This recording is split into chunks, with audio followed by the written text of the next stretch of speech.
A blessed day, brethren. Welcome to the Jesus is Lord Church Worldwide podcast. Thank you for joining us as we meditate on God's message to us through the Sunday preachings from Jesus the Healer episodes. With open heart, mind, and spirit, let us pray that God would speak to us today.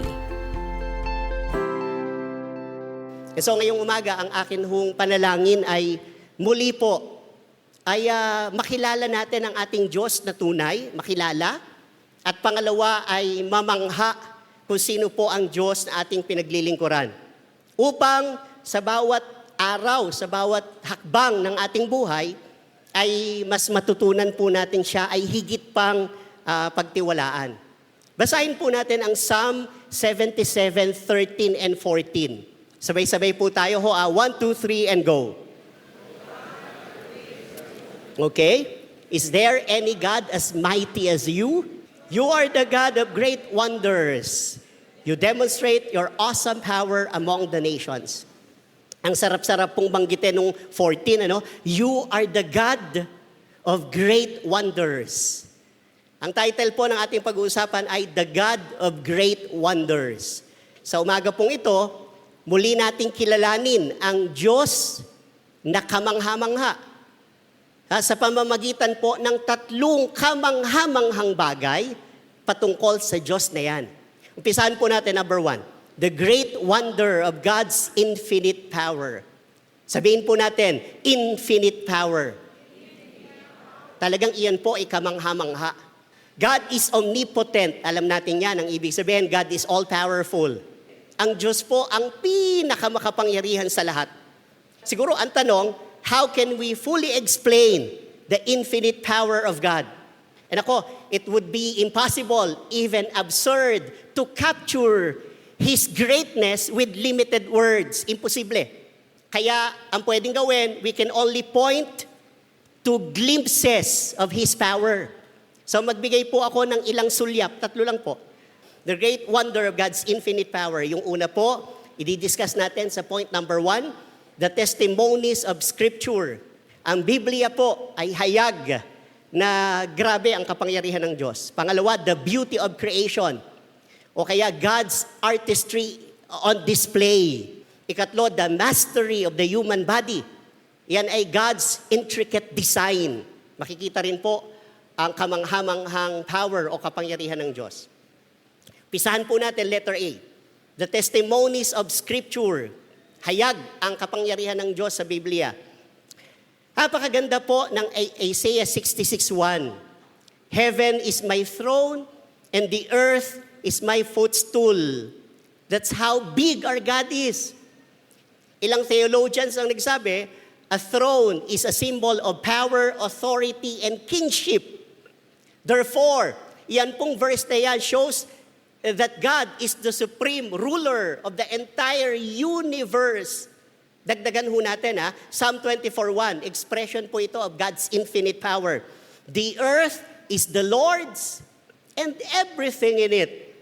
Ako po ay tumingin ng konti sa Hebrew lexicons at sa mga Old Testament commentaries. Dalawa daw ang ibig sabihin yan.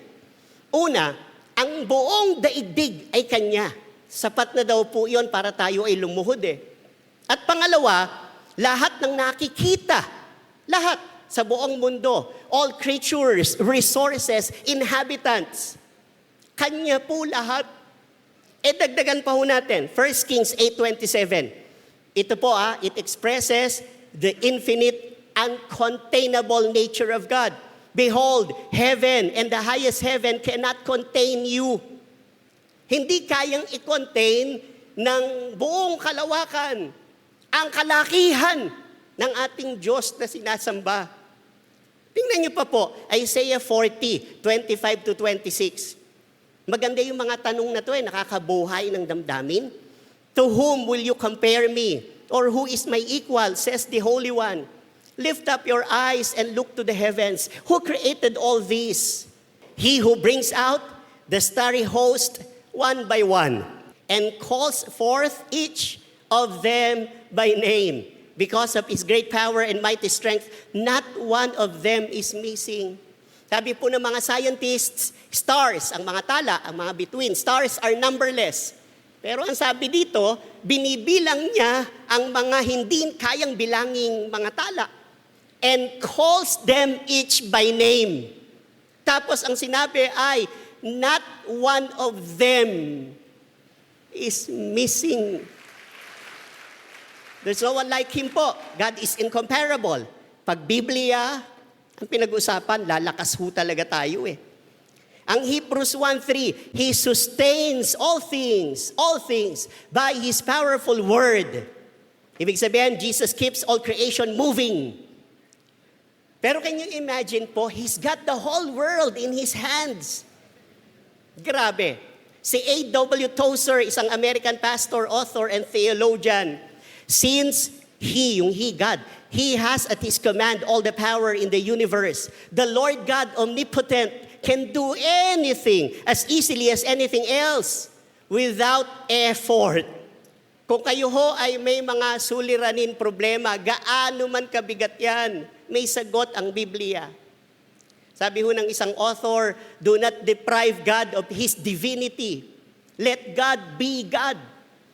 Yung God's infinite power ay great beyond measure, almighty and sovereign, eternal and unchanging.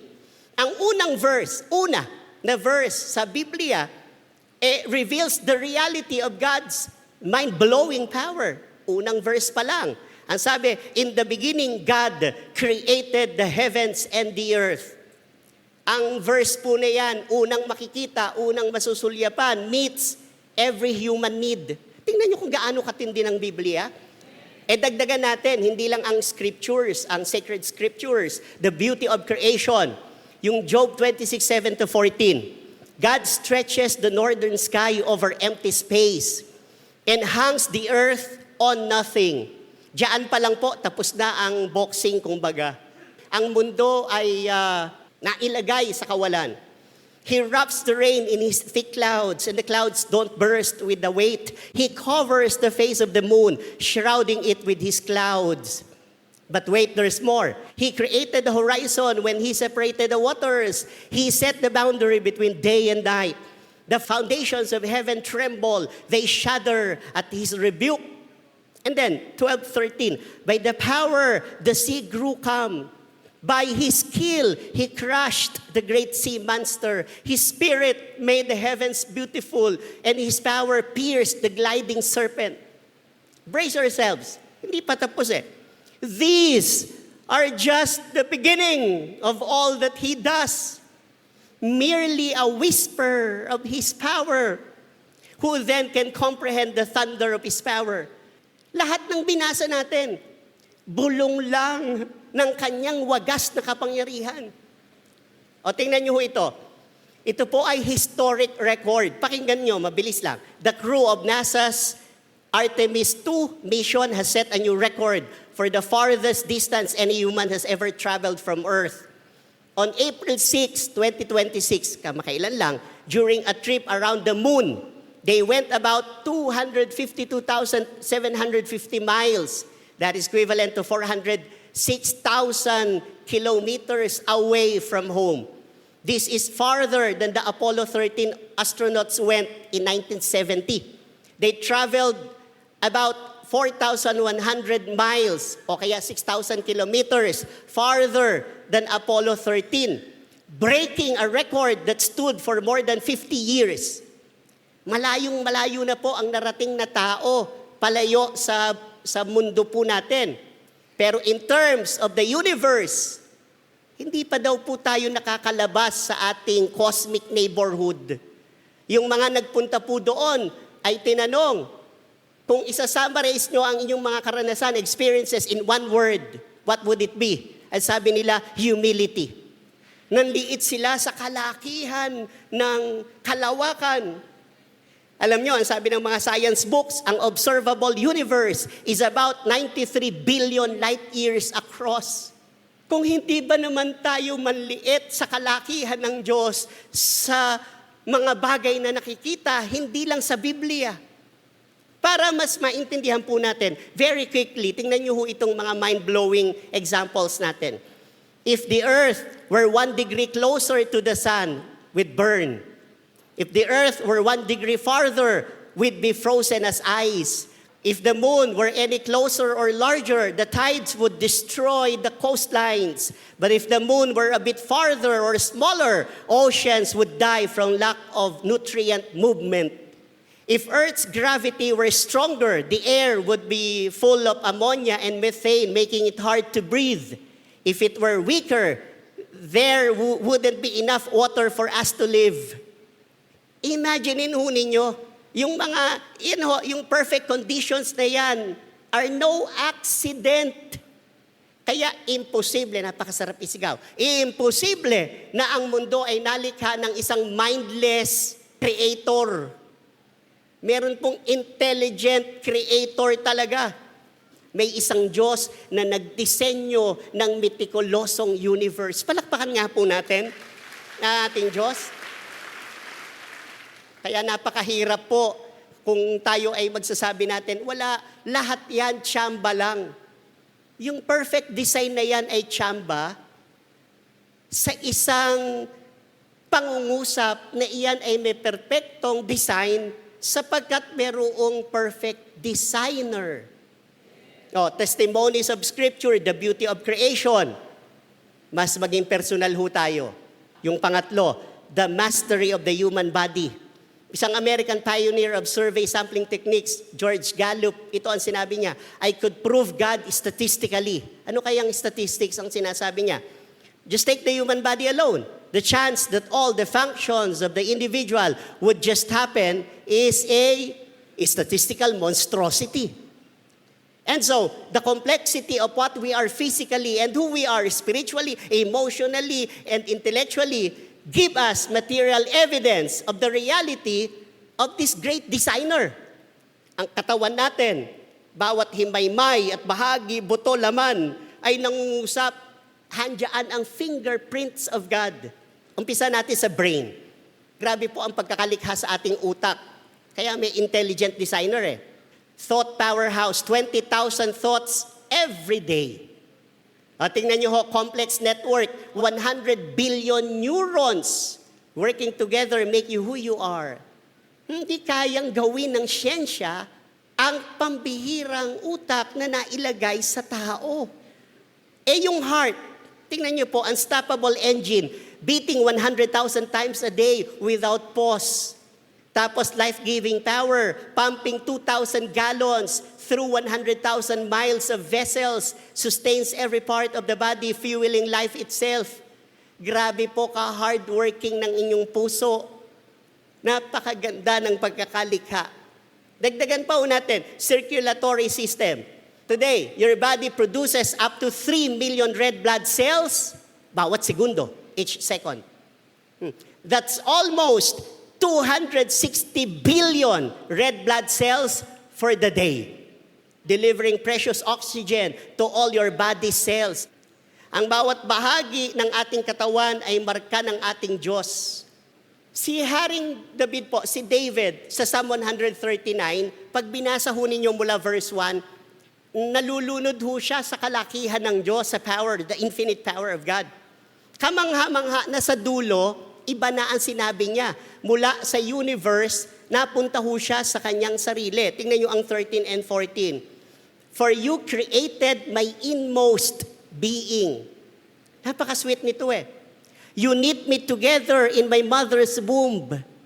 I praise you because I am fearfully and wonderfully made. Your works are wonderful. I know that full well. Para ho pang sinasabi ni David, hands-on ang ating Creator. Kaya unique, hand-woven by God. Ulitin ko lang, ang hugis, buto, bawat bahagi at limaymay ng ating laman at pagkatao galing sa Diyos. You are one of His wonders. Ang hiwaga ng pagkakalikha sa akin mismo, hindi ka nalalayo para lumabas ng bahay, tingnan ang mga bituin at tala. And Genesis 1:26 and 27, then God said, let us make man in our image, according to our likeness. So God created man in His own image. Tayo po ay obra maestra, God's masterpiece, Imago Dei, image of God. Yun pong divine imprint na yan on humanity po. That transcends biology. Kung babalikan ho natin, kaya may divine imprint ang Lord sa atin, iyan ay nag-o-offer ng evidence of a spiritual origin and divine purpose. So, mamamangha po tayo talaga sa kapangyarihan niya, sa kalawakan, sa Biblia, at sa beauty, yung intricacy ng pagkakalikha sa human being. Pero dagdagan po natin, hindi lang to wonder ng kanyang infinite power. Pangalawa, you can't make God love you more or less. That's what grace is. Sabi ng isang author, there is nothing that you can do for God to love you more and nothing that you can do for God to love you less. Why? Because it is called grace. Wala kang pwedeng gawin para ikaw ay kamuhian o mas mahalin pa ng ating Diyos sapagkat ang pagmamahal niya ay sukdulan, hindi nababawasan. So pangalawa, the great wonder of God's immeasurable love. Kung nakakamangha na ang kanyang infinite power, pumunta tayo sa mas matinding wonder o kamanghamanghang bagay sa kanya, ang kanyang love. Yung same God that is infinite in power is the same God po that is so loving. Romans 5:8, but God demonstrates His love is not hidden, no? Or abstract. His own love, it is personal and unique for us. Tayo po ang object of His love while we were still sinners. So unconditional ang kanyang love.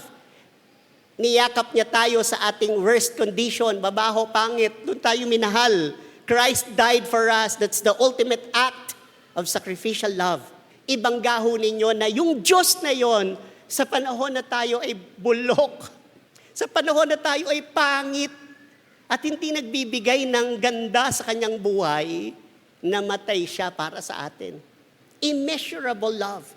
Yan ang kayang ipagmalaki ng Kristyanismo sa lahat ng uri ng naglipanahong mga religions in the world. Ang ating Diyos namatay para sa atin. Nagkatawang tao, of course. Yaman ng kanyang pagmamahal. Kaya si Dr. David Jeremiah nagsabi, saving us is the greatest demonstration of God's love, the definitive display of His grace throughout time and eternity. Love reflects the very nature of God. So, very quickly, 5 lang po. 5 biblical expressions of God's love. Kulang ang panahon, pero alam ko, baka maging sapat na ang 5 expressions of God's undying love. Una, the forgiving and restoring Father. Alam natin yan sa Luke 15:11-32. Bigyan ko po ng DNA, yung prodigal son sa Bible, yun ang title, ay may 2 anggulo. Yung unang anggulo, the story of the prodigal son. Nagkasala, umalis sa covering ng ama, nagrebelde, umami, nagkamali, bumalik sa ama. Regret and return. Pero yung pangalawa, the story of the prodigal father. Mas bakulit, kung pwedeng banggitin yon. Yung alibugha ay may 2 ang kahulugan. Yung pagiging extreme na rebellious ng anak at yung extreme na pagmamahal ni ama. A tale of patience, grace, and unconditional love. May nabasa ko, matagal-tagal na to. I think college pa ako. Second year, I think. May isang babae daw po, Maria, ang naglalaro ng kanyang lumang teddy bear. Marumi, luma, tanggal lang isang mata. Sabi ho nung ama, anak Maria, I'll buy you another one. Itapon mo na yan, bibili kita ng bago. Niyakap ni Maria, no dad, akin to. Hindi ko to itatapon. Anak, madumi na, wala nang isang mata, ibibili kita ng bago, mas maganda, itapon mo na yan. Hindi po talaga. Anak, bakit ba pinagpipilitan mo? Ano ba yan? Akin po ito akin po ito. Nangusap sa akin yon. Kasi nung binabasa ko po yung sa Book of Luke, yung nawawalang barya, nawawalang tupa, at nawawalang anak, para bang sinabi ng Diyos, kung tatanungin natin siya, Lord, kung kayo ang depiction ng inyong kwento, bakit nyo po iiwanan ang 99 na tupa? Hindi ko talaga maintindihan. Iiwan nyo po yung 99 para sa isang nawawala, para sa isang wala ng value, baka may sakit.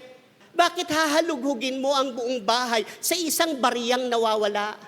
Bakit mo hahanapin ng isang anak at hihintayin mo araw-araw, winaldas niyan ang iyong kayamanan habang ikaw ay buhay pa? Parang nangusap ang Diyos, kasi akin siya. Hindi ko siya ipagpapalit.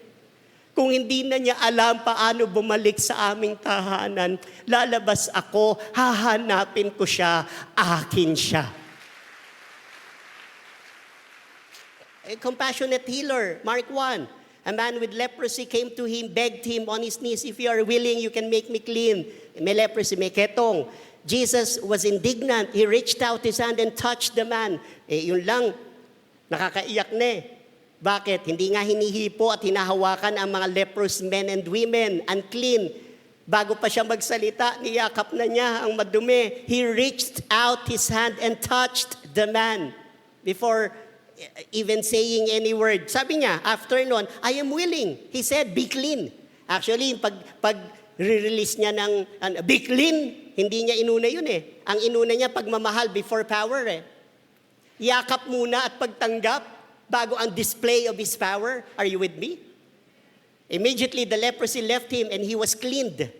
At hayag ang Biblia sa healing ministry ng ating Panginoon, napakadami niyan. Ito, masarap po. Pakibasa. Ang iyong pinakamalalim na sugat ay ligtas sa kanyang mga kamay. No, your deepest wounds are safe in His hands. Siya ang dakilang manggagamot. Dahil sa pag-ibig niya yan. Yes, dahil siya ay makapangyarihan, magpapagaling siya, yes, pero bukod sa kanyang kapangyarihang magpagaling, ay ang kanyang pusong very compassionate, mapagmahal. O yung pangatlo, the understanding comforter. I love this one. Ang shortest verse in the Bible ay Jesus wept, yet it shows one of Jesus' most intimate moments. Jesus wept.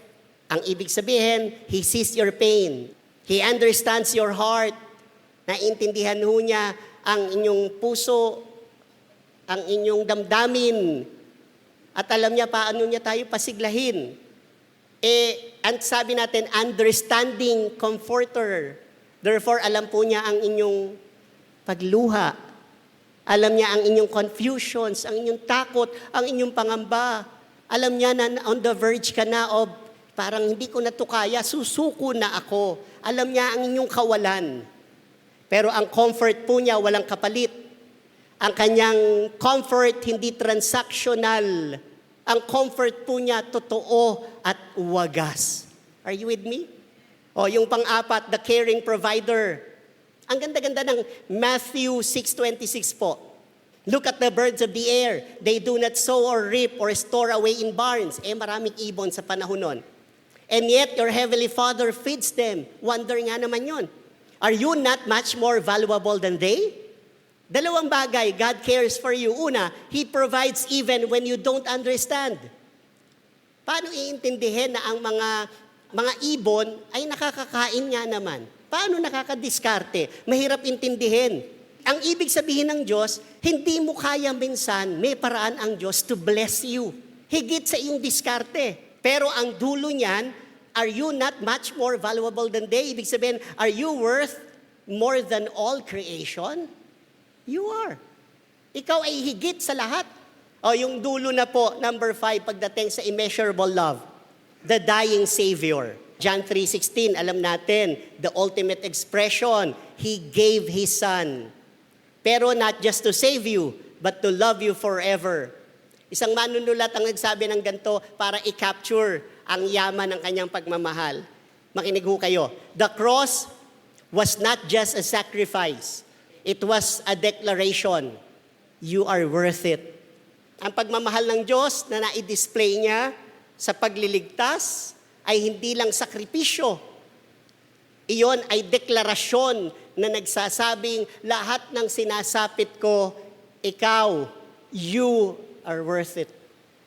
Karapat dapat ka, that is how much I love you. Di ba napakasarap?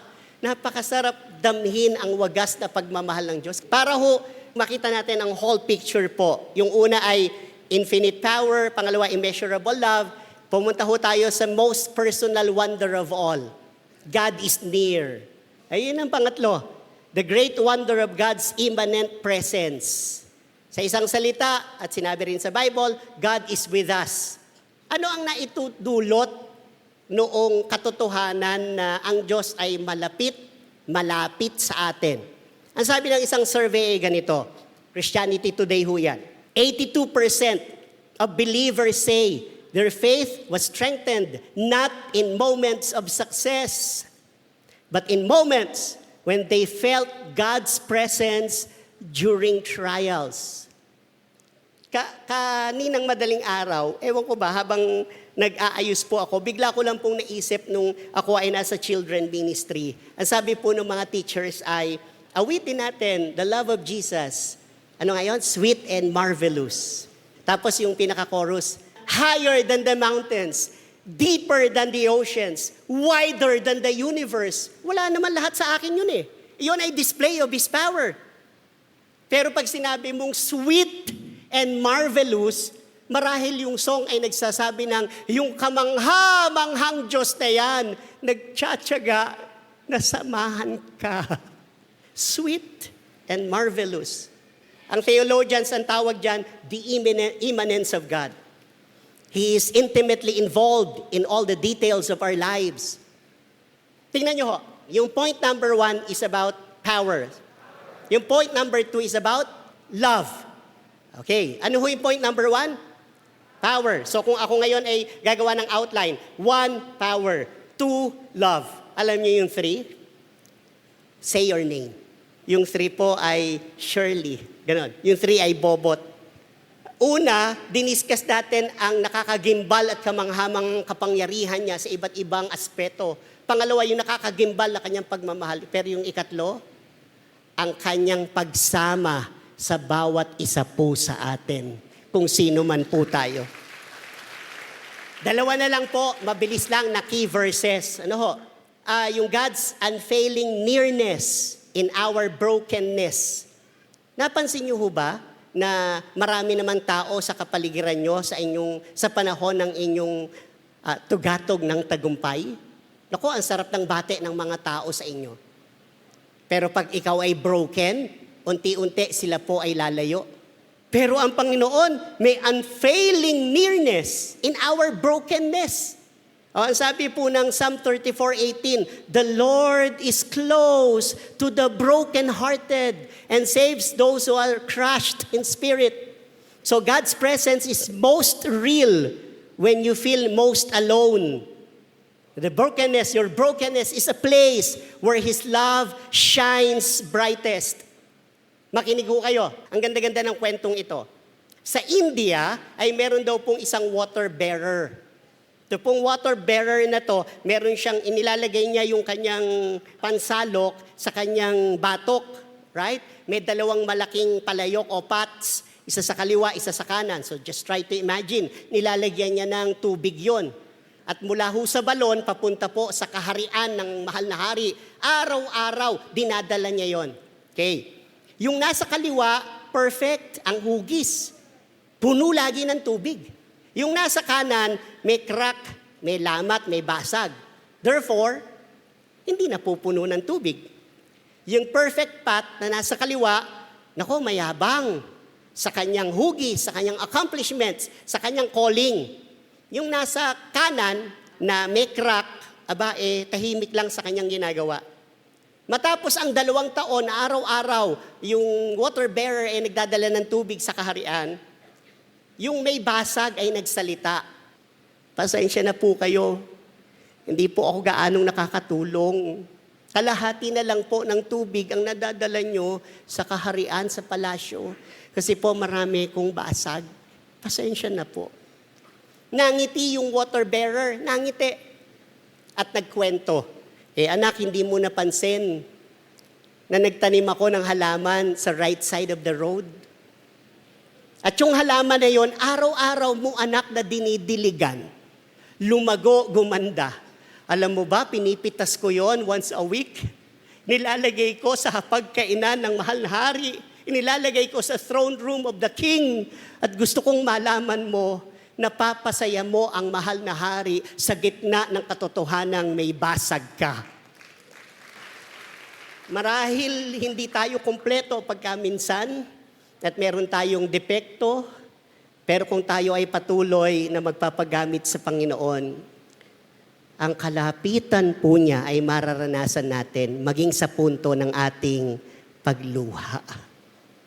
Malapit ang Diyos sa inyo. Can you imagine po, ang taong puno ng kapangyarihan at kahit puno ng pagmamahal, pero absent naman. What does that do to you po? Anong magagawa nun sa atin? Ang kukumpleto po sa kapahayagan ay ang same God na so powerful and so loving ay hindi nang iiwan katabi mo araw-araw sa lahat ng laban sa iyong buhay. Salamat Panginoon, salamat po. O yung pangalawa, letter B as we end. God's constant presence in every moment. At this time, hindi lang kapag tayo ay broken o pag tayo ay nasa katagumpayan. Hebrews 13:5b. Never will I leave you, never will I forsake you. At binigyan natin ng diin yung salitang never na sa mga Greek scholars ay naniniwala, it actually has 5 negatives in it. So ang totoong verse, kung titingnan, ay ang susunod pag nakita natin. Next slide. Ito po yung verse. I will never, no, not ever, no, never leave nor forsake you. Ang Hebrews 13:5 ay paulit-ulit na sinabi niya ang katotohanang ako na makapangyarihang Diyos at ako na puno ng pagmamahal ay ako din na Diyos na, next slide, na nagsabi ng ganito, hindi kita iiwan, hindi kailanman, hindi talaga, hindi kita pababayaan. Oh, thank you, Lord. So nothing compares to the wonders of God. Breakthrough begins when we believe this truth. Kung kayo po ay nag-i-struggle sa ngayon, masarap tingnan yung outline natin. The God of great wonders. Remember, He is all-powerful. Rely. He is all-loving. And rejoice. He is always present. Our God is not only overwhelming in His great power, and His true love is not only amazing, but what is most inspiring is the truth that He is always with us, caring for us, walking with us. Gusto niyong makumpleto ang buhay niyo? What is your calling in life? Nahahayag po yan sa kapahayagan ng kamanghamanghang Diyos.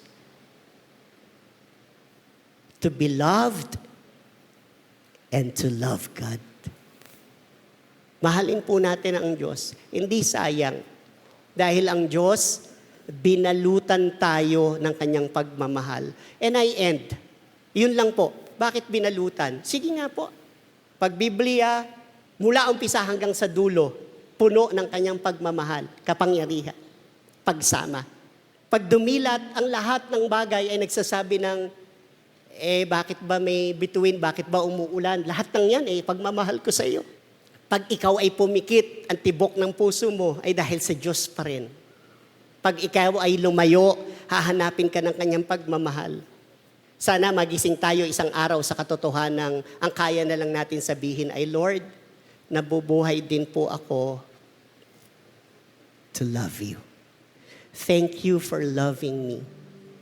Masarap ipagsigawan sa buong daigdig.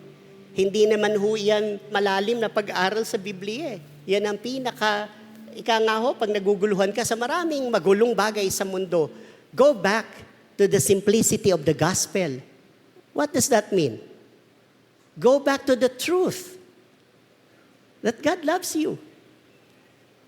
Sabi nung isang pamosong theologian na probably ay the greatest of all. Sabi ng mga nagtanong sa kanya, sa lahat po ng mga pinakamalalalim na theology na napag-aralan nyo, ano po ang pinakamalalim? Wala siyang maibigay liban sa isang salita. Palagi ko alam nung iba. Jesus loves me. This I know. For the Bible tells me so. Sa katahimikan ng lugar na ito, katagpuin mo ang wagas na pag-ibig ng Diyos.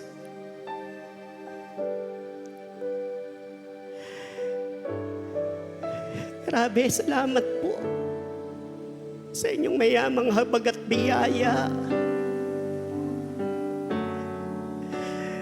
Umiiyak po kami sa yaman ng inyong pagmamahal. Salamat po.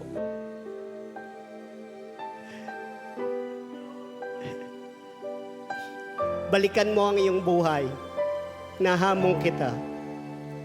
Makikita mo sa bawat istasyon at yugto ng iyong buhay, hindi nagkulang ang Diyos.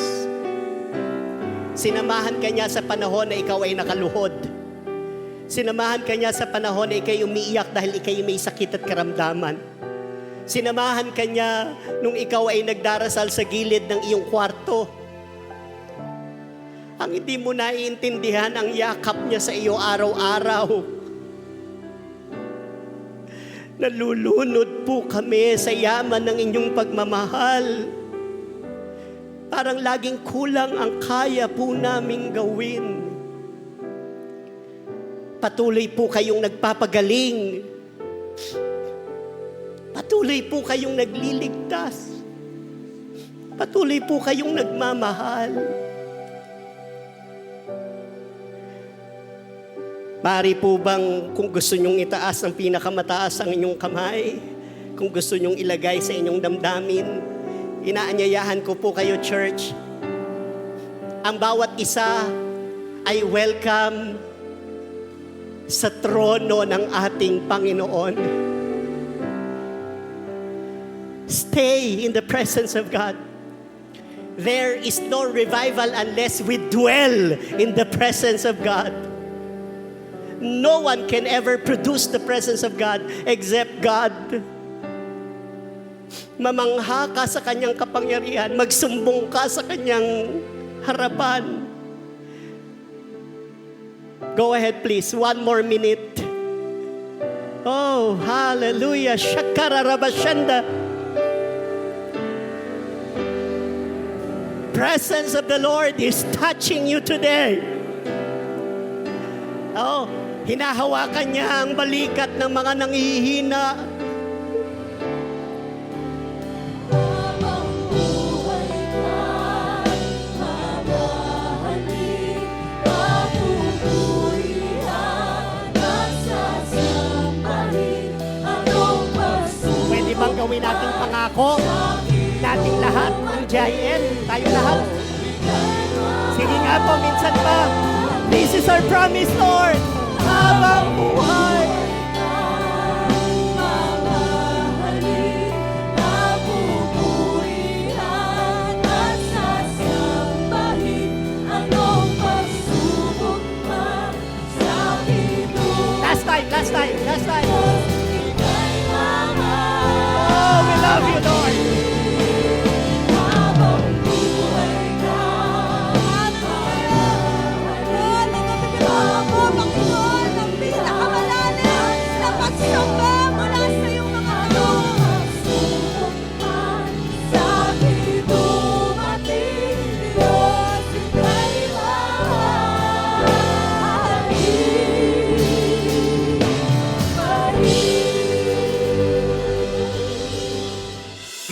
Thank you for listening to the Jesus is Lord Church Worldwide podcast.